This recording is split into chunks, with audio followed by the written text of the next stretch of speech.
Bonjour, je me présente, je suis Mathieu Benal-Guérigo, élève en 3e au collège Jean Jaurès à Albi. Voici Lauriane Catalavaille, élève de 3e au collège La Montagne Noire à La Bruyère. Nous venons vous présenter un projet que nous avons mené dans un contexte différent de ceux présentés précédemment. En effet, il s'agit d'un projet monté par des jeunes, pour des jeunes. Piloté par le département du Tarn avec l'accompagnement des Francas et le soutien de l'éducation nationale, le conseil départemental jeune réunit 42 collégiens élus en 5e, un par collège privé ou public, sur un mandat de 2 ans. Nous nous réunissons un mercredi par mois. L'objectif est de promouvoir la citoyenneté, la démocratie et les actions au service des jeunes Tarns.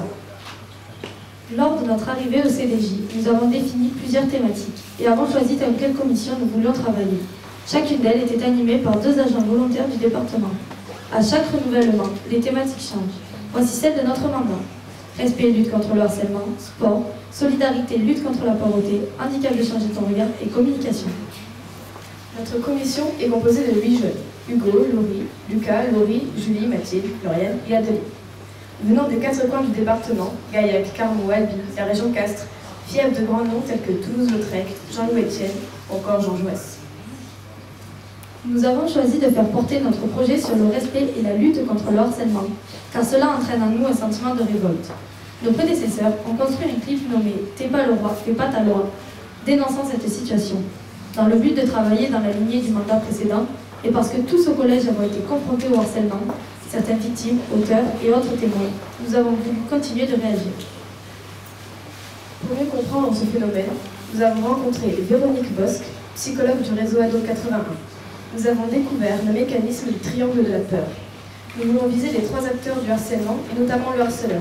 Il est souvent jugé hâtivement, sans comprendre les raisons de son comportement. Au départ, nous désirions faire des vidéos trash, mais après longue réflexion, nous avons convenu de donner un message d'espoir.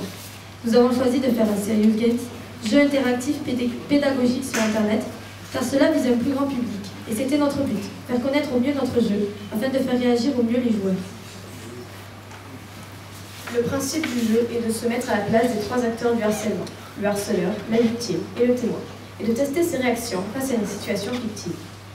Nous avons souhaité aborder 2 thèmes, la violence physique et verbale, et le cyberharcèlement. Il y a un scénario par acteur, plus la situation du cyberharcèlement. Après avoir cliqué sur un personnage, le joueur découvre la situation avec une petite vidéo, puis choisit sa réaction parmi plusieurs propositions.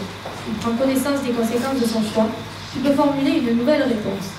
Chaque choix fait par le joueur influence les jauges de bien-être de chaque personnage. Le message de fin est toujours positif. Un exemple, ne t'isole pas, parle-en. Parle-en aux adultes de ton collège, professeurs, surveillants, infirmières, assistantes sociales, CPE, proviseurs, prof principal, agents d'accueil ou d'entretien. Ils sont responsables de la sécurité au collège et sauront comment t'aider et te protéger. Concernant la situation de cyberharcèlement, nous avons choisi une interface ressemblant à celle d'un réseau social.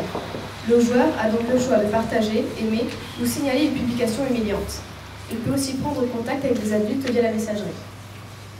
Nous voulons montrer l'impact de la diffusion de photos ou de commentaires désobligeants, car même si la publication est supprimée, elle laisse des traces. Pour faire comprendre cela aux joueurs, nous avons mis un lien vers le site dédié à la prévention du cyberharcèlement Net Écoute sur le message qui apparaît à la fin.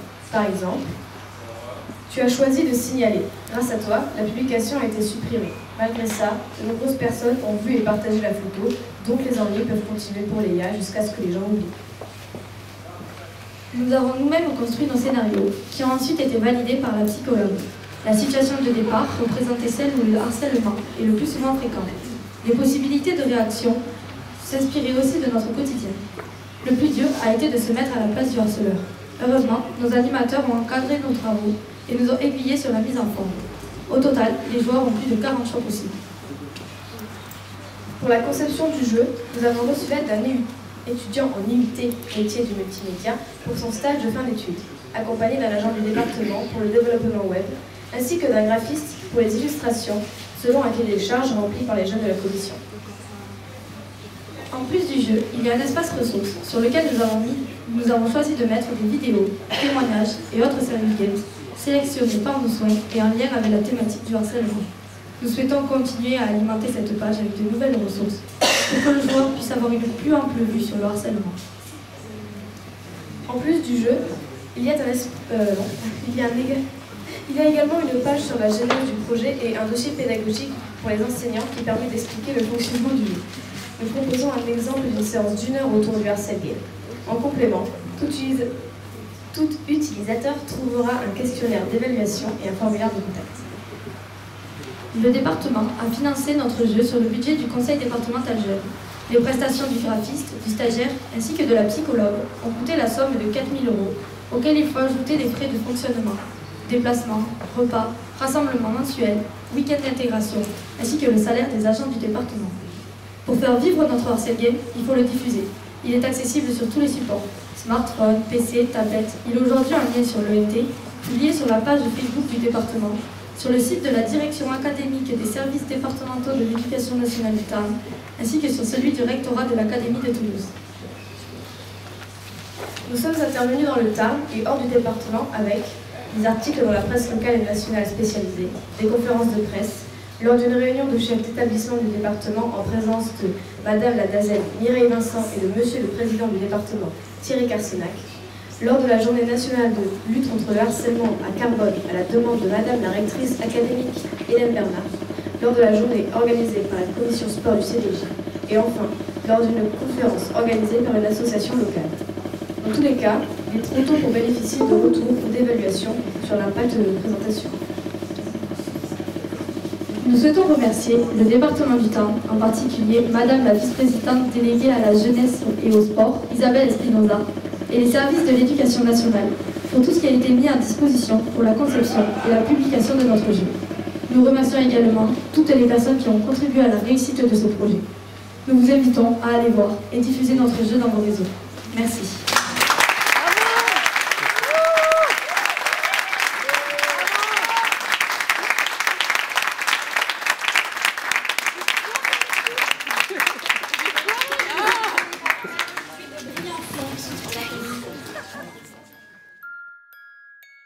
Bonjour Lauriane. Bonjour. Comment ça va? Ouais, ça va. Ah, la pression. Ça va mieux, hein? Ça va. Vous êtes soulagée? Soulagée. Soulagée. Comment c'était? Bien. Ça fait quoi de parler au micro devant des gens? Bah, on est habitué. Ah. Ça va. Les stars? Tranquille. Non, non, ça va pas. On était trop stressés. Non mais oui, on a géré, c'est ça, on était les reines. Les reines, ouais. Les reines. Ouais, Voilà, c'est bon. Karine, tu veux parler? Ouais, Karim, arrête de tweeter. Parle Franca, toi qui as oublié de nous donner le micro. Sandrine, tu veux dire quelque chose? Manu, c'est à toi de parler là un peu. Bon, on en est où? Je sais pas, tu Voilà, on parles. est à l'école militaire à Paris. C'est très grand, c'est très joli. On a vu des chevaux, des gens en uniforme. Les filles ont brillamment réussi leur Pecha Kucha avec une présentation parfaite, dans les temps, très largement applaudie. Et elles viennent de faire une interview pour un podcast qui s'appelle Nipédu. Donc on vous encourage à aller voir, à aller écouter cette petite interview.